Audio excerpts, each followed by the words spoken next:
The Durianrider chop shop. We are taking some parts from this bike. It's in the Monda. We've got a Pinarello here. It's Team Sky bike. We've got an S-Works Ruby, and we've got an S-Works Tarmac. So we've got 4 bikes here. We've got to build this one, strip this one, rebuild that, take some parts from this Tarmac over for this Ruby, and take some parts from this Monda, this drive chain, and also put this on the Ruby. So today will cost me probably 4 bikes. It would probably cost about $800 Australian labour today. $800. So I'll save $800 approximately. Could be more, could be a little bit less, could be a little bit more, but I'm going to say about $800. Generally about $300 to build a bike. To strip 2 bikes, I mean, I'm going to say $800 minimum. So that's how I'm going to save money today. $800 just by doing my own handiwork and using torque meters and stuff like that. So that's how you save money. And bananas here to brakes as well to swap on over. Alright, let's get into it. Mask up. Oh, man, how do you breathe in these things? It's crazy. But anyway, let's go over here. Just put this tripod on. Alright, we're going to start the clock now. And this is my favourite tool, the Ninja Star. Hey! This is the Ninja Star here, so we're going to strip this bike down. Alright, let's get to it. Let's say do $300 work right now. And first of all, I just drop the cables out. This is personal preference of how you start the bike. Personal preference how you start it.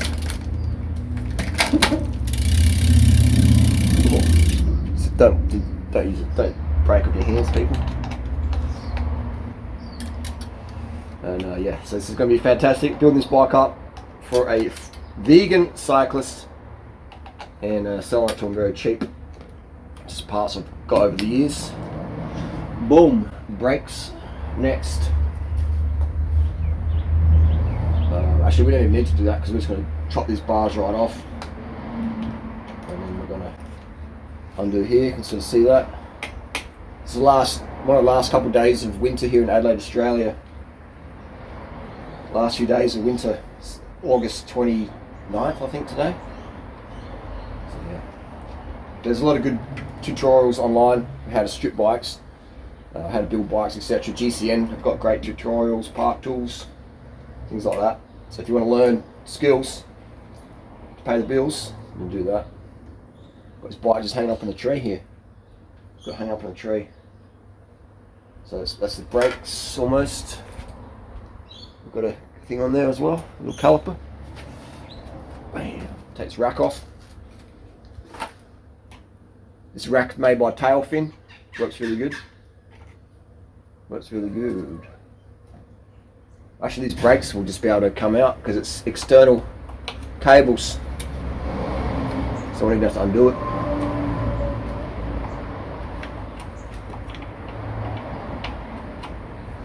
So yeah, that's how we're doing it, basic style.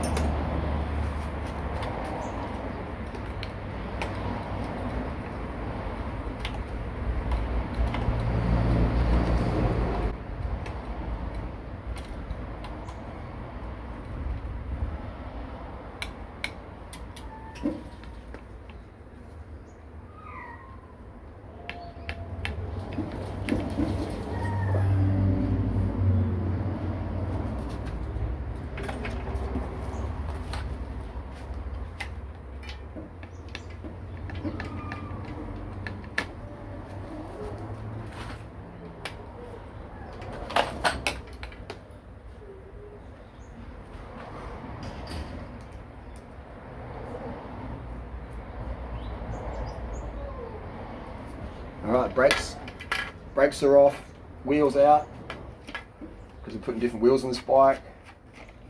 Front wheel gone, make sure the bike doesn't fall off the tree. Got the S-Works in the ground there behind it. And then rack, boom, boom, boom. Rack is off. It's right in the garden. Back wheel out.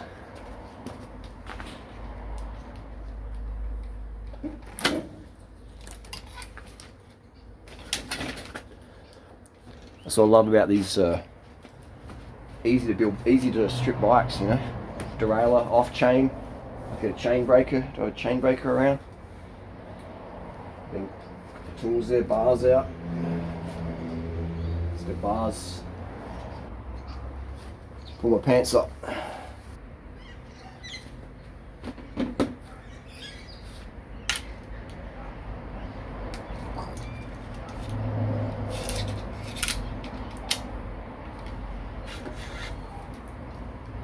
Pulling up cables. Boom, there we go, there's the bars. Put them down in the grass. Try not to lose any screws. What's left? We got a speed link on this chain.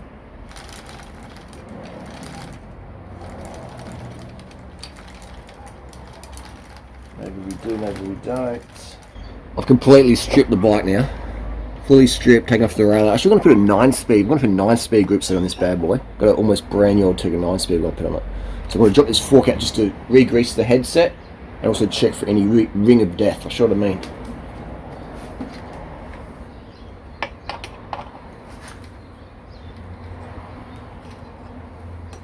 This is how quick it is, easy it is to check your fork for any damage. Undo your 2 stem bolts. Boom. Hold the fork so it doesn't drop out into the ground. And take out this stem bolt here, top bolt. That's loose. So that. Stem, holding onto the fork so it might just drop out. Stems. And then just gently give it a bit of a, and then we can just pull it out. And just drop the spaces in the dirt. So we're looking for ring of death. We're going to get a rag, and this is a little bit dry, needs a bit of a grease. Spaces. We've got a rag here, we're just going to grease it up. Give it a clean first. And the ring of death is just around here, but there's not one on this one. You can see that's perfect. Right, you can just see there's a mark there, but that's normal. But what happens is people ride on a loose headset and it just wears it out, and eventually it just snaps. It snaps. So if you ever buy a second-hand carbon bike, always get the fork dropped out first before you buy it. Otherwise you don't know what you're getting. With this fork, it's perfect because it comes from Durianrider. We don't ride with loose headsets in this house. Alright, so I'm going to get all the dirt off of that. Now that's perfect. Now we're going to grease that. Just put it back in. Bob's your uncle. Actually, my uncle name's Jürgen. You can see here that I've given that a good clean out. And then we're going to clean these bearings. Make sure you put the bearings in the right way. And this is a non-tapered steer, so the bearings are the same. But make sure if you do have different bearings, make sure you put them in the wrong way. These are ceramic ones as well. So we'll keep them nice and clean and greased up. Beautiful. Use. It's eco, good for your hands, good for the environment, and it's pretty good quality. So we've greased these. We'll grease this up here, and I'm just going to drop it in. Greased on there. It's important to look after these forks because they are proprietary. So if you do bust one of these up from not greasing it properly, then it's almost chucking your whole frame in the bin, unfortunately. It's not the best design, but they are good when they're working. Beautiful, there we go. Spinning perfectly now. Spinning perfectly. Different stem on this bike. I'm going to use this little file here to just make it smoother, because see that sharp edge in there? So that's not really suited for carbon fibre. Even though that's come out of the factory stock, for me it's not sufficient. So I'm going to file it down just a nanometer, take off the sharp edges. Manufacturers don't do this, but in my opinion it should be done using a little file. Silver line there, I've just filed it back so it's a bit more of a rounder edge versus a sharp edge. You should always do this on your bars. So not your bars, use stem for your bars. Always ready for the group set. And we've got some wheels, so we're going to get that chenelli up on the tree, strip it. That's frayed. We're going to have to trim that right off, make it smooth, flat, otherwise it can cause shifting issues. I've trimmed that and I'll get a file and I'll just file it down even more dead flat. Good shifting, Di2 quality shifting. Is complete. 7.2 kilos, 7.2 kilo S-Works Ruby. It's $500 US. 9-speed, 6500 group set, really good condition. Bit scratched up from storage, but works perfectly. Got all the cables lubed up. Beautiful. Brakes, full Shimano, Ultegra. got a Campag front wheel. We've got a carbon rear wheel. We've got an SLR Giant with DT Swiss hub in there. Had one of those laying around. Ultegra brakes. Got the BB30 S-Works crank. Ultegra derailleur. Got a Durace chain, a 7701 chain with an Ultegra derailleur. Have to trim that a bit. And Durace housing there. So set $500 US. We've got a saddle. And the good thing about these posts are really good is you can flip them. You can put them forward, you put them back, so really, really versatile. Unlike the latest S-Works, you can't do that, as far as I know. Saddle, good base camp, just a bit of velo saddle. So yeah, there we go, that's the deal there. And this one's going to Emily. And here we go, we can play with the stem and bar angles, stuff like that, custom fit it. Very, very easy to do with these old bikes. Very, very easy to change things up. Like with the new S-Works SL7, if you want to flip a stem, it's just like, oh my god. Faff City, you want to change the bars. Faff City, all the cables, you know, like you want to change the brake. It's just, oh, blah, blah. The old stuff's way better. 7.2 kilos as well. Can't beat that. It's 500 US. What's the new one cost you? 12 grand US or something? 15 grand US? Crazy. And this is going to be lighter, or as light, but less maintenance.